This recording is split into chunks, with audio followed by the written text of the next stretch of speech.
Would you rather take a early running back or an early tight end in the first round of your dynasty drafts? All that more in this episode of Locked On Dynasty Football Podcast. You are Locked On Dynasty Football, part of the Locked On Podcast Network. Here are your hosts, Mosher and Kate Magdziuk. Welcome back to the Locked On Dynasty Football Podcast, part of the Locked On Podcast Network, your team every day. We'd like to thank you for making us your first listen of the day. I am your host, Mosher. You can follow me on Twitter at Marcus_Mosher. Joining me today, as always, is Kate Magdziuk. Follow her on Twitter at Kate Magdziuk. And Kate, it's Friday, so we're going to play a fun game of Would You Rather. I don't think I need to explain the rules to anybody in this one. But before we do that, how you doing today? I'm doing good.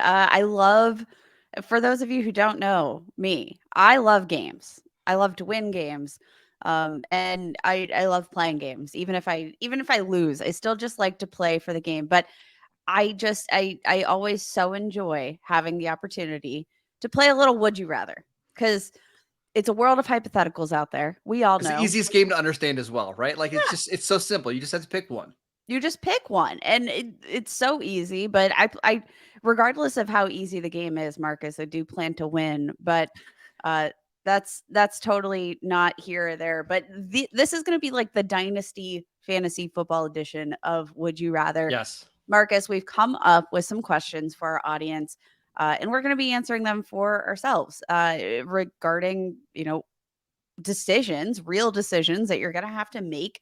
Either in your dynasty startup drafts or maybe some considerations that you're going to have to make when you're making trades within your dynasty league. So let's dive into it. Would you rather go early RB or early tight end in your startup drafts? And I feel like it's an easy question, but I want to remind everybody that when you go early tight end, you're probably getting a pretty elite asset like a Mark Andrews, a Kyle Pitts, and maybe you're not necessarily getting that at the running back position. Let's say like we're at like the 2-3 turn and you have to pick a running back or tight end. It's not even a decision for me. It's tight end all day long. Okay. Once you crack that top 5 of like tight end rankings, you basically stay there for like 5 years. Like that's just the way this tight end position ranks. Like Mark Andrews, like once he had that breakout season, you're locked into being a top 5 dynasty tight end for basically the rest of your career. We've seen it with Travis Kelce. We saw it with Rob Gronkowski. We even saw it with Jimmy Graham, who even when he was changing teams was still being valued as a top 5 tight end. So give me the tight end who can be an absolute difference maker in your lineup and who, for the most part, I know is going to be a quality asset for 5 or more years. Yeah, that is actually the way I lean as well. And for, just reference for current dynasty ADP, basically the decisions that you might have to be making there are Mark Andrews or Travis Etienne. Oh, I mean, it's not even close, right?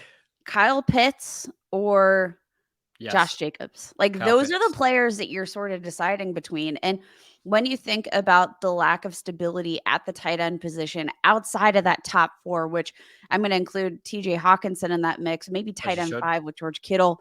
But like outside of that, it's kind of like you're basically in full agreement that you're going to just continually to take shots annually at the tight end position in hopes that one of these players ends up having a breakout. So I'm actually in agreement there. Who's the last like tight end to be drafted like as outside of the top 10 tight ends to all of a sudden become a top 3 or 4 guy? Like it just hasn't happened really in a long time. Even like Dallas Goedert, it's kind of been a slowly rising up the dynasty charts. He just hasn't really had one great season then instantly been there. Like it just takes a long time for those guys to crack the top 5. It does. And even like a player like Evan Ingram, who had a top 5 performance last year, kind of really finally hitting his stride, got that extension with the Jacksonville Jaguars, tight end 10. And this is kind of him in his prime, but it takes a lot to kind of crack that top tier tight end. It takes a lot of patience. So my tendencies I'd prefer to secure that position and not really have to worry about it. Mhm. Given that like once you have one of those elite tight ends, they do tend to have some longevity. So let me ask you this. If you are going to draft an running back early in your dynasty draft, and I'm talking like first, second, third round, I don't want to name the player, but like what type of running back are you looking for? Are you looking for the guy that's already established himself and that can maybe take another step? Are you looking for somebody who is, a 22, 23-year-old? Like what in an ideal world is the type of running back that you're looking for? I'm looking for a running back that's on the younger side, that is maybe primed to take the next leap via opportunity, or maybe it is just based on my player evaluation. Like Damian Pierce, a great example of that type of player for me that I have ranked extremely highly based on the player profile specifically, and based on my projections of the Houston Texans taking a leap offensively, and sort of projecting Pierce himself to take that next leap in terms of his pass blocking ability, in terms of his receiving Sure. production.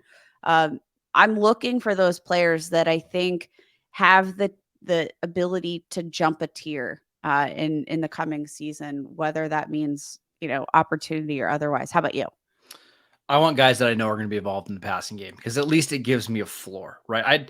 I just don't know anymore of the running backs that only get, let's even say like 30 to 40 receptions a season of the guys that I want to target because I think their usage every game can be up and down. So I want the guys that are, hey, you're locked into getting 6 targets every single week. And I know that there's not a lot of those players out there, Kate, but I mean, Tony Pollard, the Ramondre Stevensons, the Josh Jacobs, like we know that they're going to be involved in the passing game. And those are the guys that I want to target. Yeah, we know that, especially for a running back, a target is just more valuable in terms Sure. of fantasy production than a running attempt in a standard scoring league. Obviously, there are leagues that do give you credit for rush attempts and touches, but generally speaking, in most of your standard scoring settings, you're gonna value those targets and those Yep. those receptions much more heavily. All right, Kate, let's talk about how you can value unsigned players like a Dalvin Cook, like an Ezekiel Elliott, compared to other similar players in your dynasty leagues next. This episode is brought to you by eBay Motors. Our partners at eBay Motors have teamed up with Locked On Fantasy host Vinny Iyer to provide you the absolute best fantasy picks every week, all season long. Whether you're prepping for a draft or scouting the waiver wire, every week we're going to provide you the players that are guaranteed to fit on your roster. So with draft prep underway for the upcoming season, let's see who Vinny has picked out for us in this week's eBay's Guaranteed Fit Fantasy Picks of the Week. This week, it's Davante Adams and Patrick Mahomes. You know those guys. Are you looking to make a smooth turn in fantasy football snake drafts with the last pick in the first round and the first pick in the second round? You'll be guaranteed to have two of the surest performers by going all AFC West with Raiders wide receiver Davante Adams and Chiefs quarterback Patrick Mahomes. Adams is an absolute safe floor. He put up monster numbers with the Raiders last year. And Patrick Mahomes, well, again, he's going to operate with both the highest floor and the highest ceiling among the standout luxury options at his position. Vinny Iyer from Locked On Fantasy Football is going to help you win your fantasy championship. And eBay Motors knows a championship team is about having each player be a perfect fit on your roster. It's the same with your vehicle. With eBay Guaranteed Fit and over 122 million parts and accessories for your vehicle right at your fingertips, you can make sure that your ride stays running smoothly.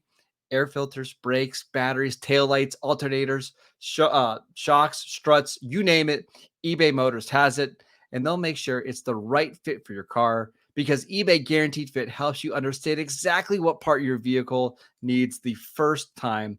So go forth, switch gears, crank the AC, and say goodbye to sweating if your ride needs a little fixing up, because now you know you'll always be set up for success from the get-go. With eBay Guaranteed Fit, everything your vehicle is calling for is just a click away. For the parts and accessories that fit your vehicle, just look for the green check. Parts, the right fit, and the right prices at ebaymotors.com. And let's ride. eBay guaranteed fit, only available to U.S. customers, eligible items only, exclusions apply.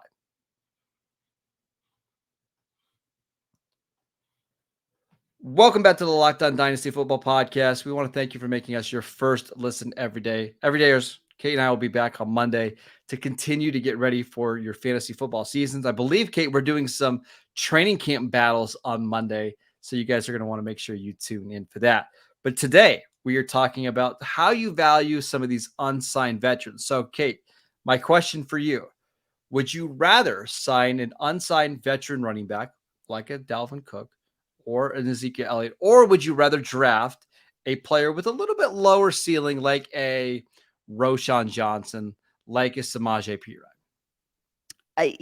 A lot of this kind of comes down to your overall team construction and your philosophy as a drafter. But generally speaking, I think this is sort of how we need to approach this question in general. And the answer might not be the same for every single player, but I'm looking at age. I'm looking at history of touches, like how many miles are really on those tires, and is this a running back?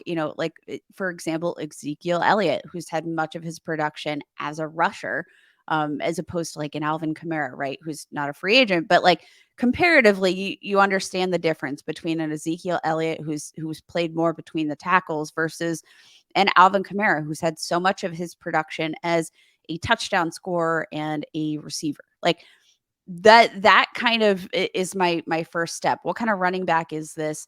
How many touches do they have on the body? Because that can be a real indicator of how much left they have in the tank. Well, I would also say the role, right? Like, Yes. Let's use Ezekiel Elliott because you mentioned him. I think if he gets signed, his role is going to be a short yardage running back and a pass blocker and maybe a goal line back. While you might not get a lot of volume, you might still have a usable player if he's scoring a lot of touchdowns on the right team.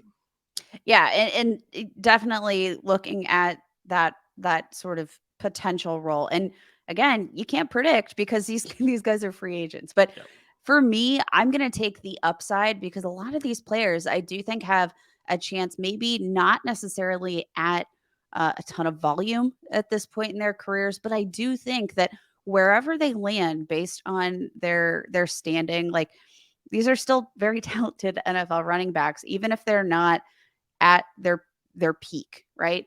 Yeah. These are running backs that I do project, generally speaking, to get some of those like, very valuable touches, like within the end zone, within, inside the 5. Like those are going to be some touches that I think they're going to put, set these career veterans up for in the moments of success. And, Mark, like, what is the long-term value? Like, how much is Samaje Perine really going to contribute to a winning championship?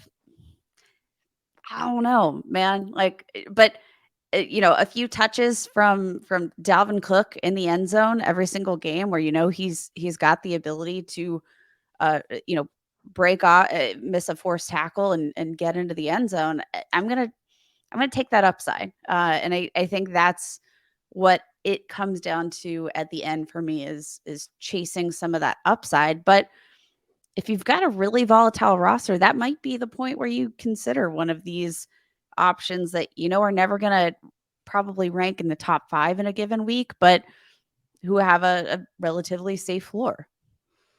I'm avoiding the veteran running backs by any means possible.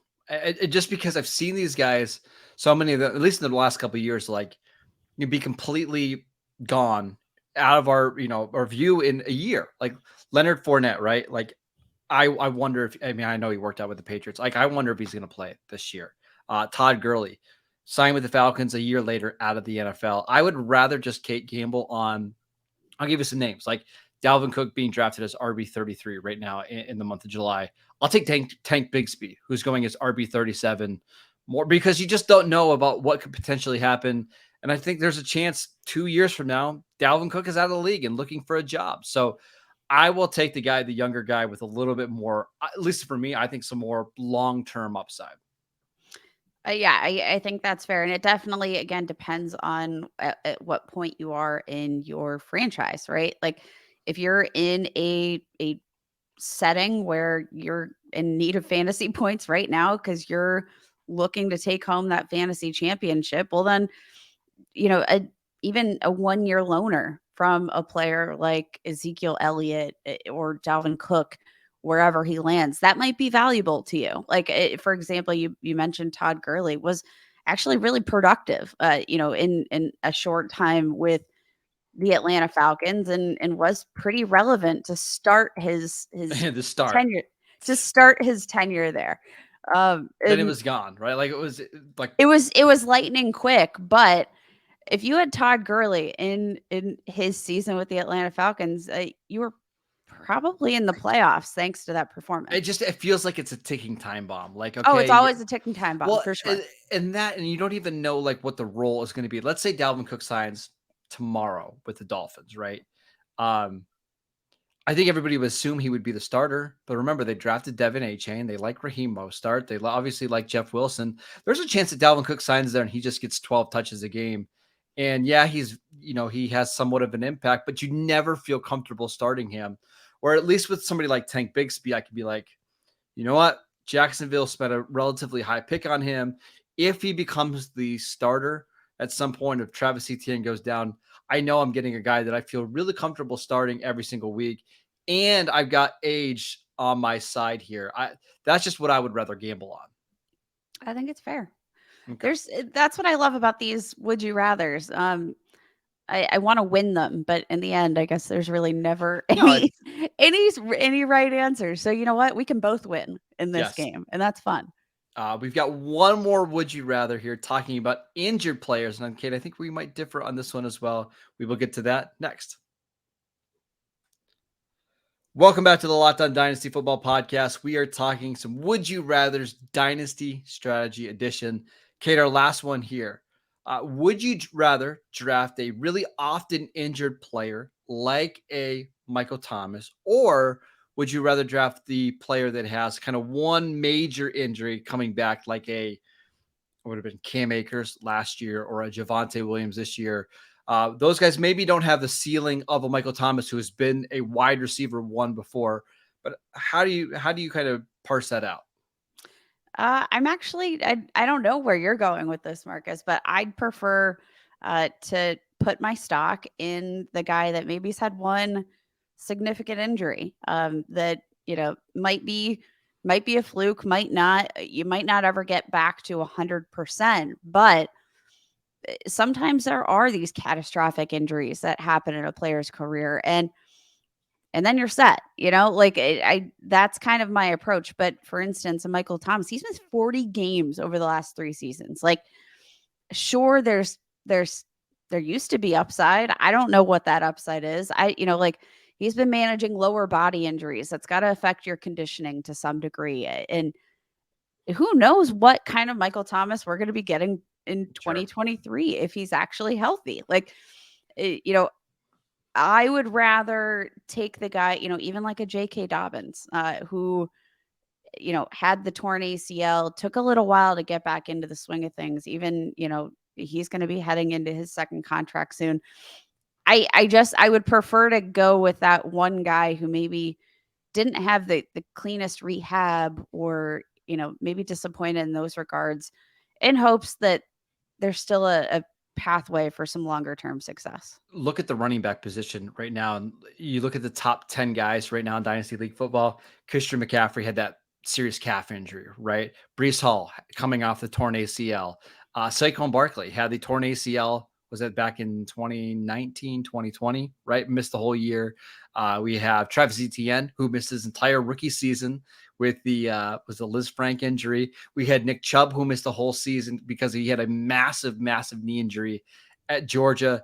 Like, even in the top 10, these guys are littered with, players that have had one major injury, but have been able to overcome it, or at least trying to overcome that. With the players that are, constantly nicked up and you just can't rely on them. And I look at somebody like Mike Williams, who you and I both love. Mike Williams has really not missed more than a handful of games over the course of the last 5 years. but it's really hard to trust him week to week because you just don't know, okay, how injured is he really? I actually worry more about those players than the ones that have the catastrophic injury. Well, I think Michael Thomas or Mike Williams. Oh my gosh, so many Mikes. Yeah. But like he's a really good example, I think, of why having these players that are maybe managing just like bumps and bruises all the time, that can sometimes be more detrimental because it gets a lot more difficult to assess the start and sit component of Yes. like when can you predict that they'll be their best self. It gets a lot harder to do when you're always playing but always kind of banged Well, up I'll and give you another working through example. Like injuries. one of my favorite players in the league, Amari Cooper, has never missed more than 2 games in a season ever, ever. And he's been really reliable about being on the field. But he's just one of these players. Like if he's on the injury report, he's just not going to perform that well this year. He's kind of like this souped up car. He needs to be running at 100% to be perfect, right? Um, I would rather take the chance on somebody who I think, if they are on the field and are healthy, can perform as the wide receiver one or as a wide receiver one, rather than somebody who is going to be out there, but you don't feel great about.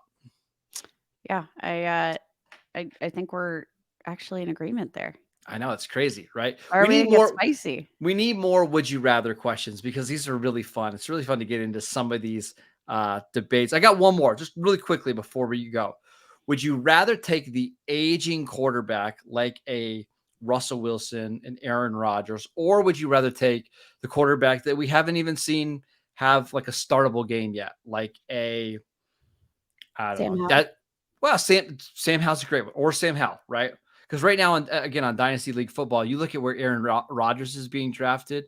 It's QB 23. Sam Howell's QB 27, who we don't even know is going to be if he's going to be the starter in Washington or not. Ugh, this is like super hard because I do love Sam Howell as an asset, and I've got a lot of concerns about Aaron Rodgers. So you really hit me where it hurts, Marcus. Um, I think it depends on again where your franchise is at, but generally speaking, I'm gonna want to lean towards the upside. I think, and I noticed you put Russell Wilson and in that Mhm. tier conversation. I do think Russell Wilson's a little bit different because right, his leg hasn't been half out the door. Yeah, he's a little It different. I got a He's a different one little for you. different. How about this one? How about the starter that's on his way out versus the guy that we don't know if ever is going to start, like a Ryan Tannehill or a Hendon Hooker who was drafted in the 3rd round by the Lions? I'll take the starter. I Okay, because at Generally least you know you're speaking, getting something, right? yes, like I want to know I'm getting something, and a lot of these times we do like there are roster cloggers in Dynasty, and so much of the time we hold on to some players that we know realistically probably aren't going to do a darn thing in the league just because we are holding out hope. And Which, by the way, I know that I'm speaking out both sides of my mouth because I said earlier that I don't want to take any of the guys that the veterans that are proven a little bit that are going to sign a deal. I'd rather take the upside running back, but I think with quarterbacks it's different because there's just a chance Hendon Hooker is a backup for his whole career. Like, I mean, we've seen how many 3rd round quarterbacks, Kate, have we seen get drafted and then just never have played? Like Matt Corral was a 3rd round pick last year. This is the first time we've mentioned him since he was drafted last year. Malik Willis could be out of the league. Your guy Mason Rudolph was, started a handful of games and then we never saw again, right? Like the 3rd round quarterbacks are lucky to start a game in the NFL. and for instance, like we had Trey Lance, what last year, year before, what was he like QB 7? Yeah. Like that, he's sitting right now in Dynasty startups as QB 22, and that's Yep. because he just we projected him to get that opportunity and it never came. And I think that, players like Trey Lance can sometimes be a cautionary tale to just taking some of that production is coming. Yes. Because, you know, it's not easy to hold on to a role, but it's definitely not easy to start one Yes. and earn it from the get-go. So I'll take the safer road there. When it comes to quarterbacks, I'm with you. But that is it for today's show. We want to thank you for making us your first listen every day. Everydayers, make sure that you tune in to Monday's show when Kate and I are going to be doing some training camp battles. And we might even be talking a little bit about our guy, Sam Howell here. I cannot wait to get into that. Yeah. Go follow Kate on Twitter at Kate Magdziuk. I'm at Marcus_Mosher. The podcast is free and available on all platforms. Check it out on YouTube. And we will see you right back here on Monday, everybody.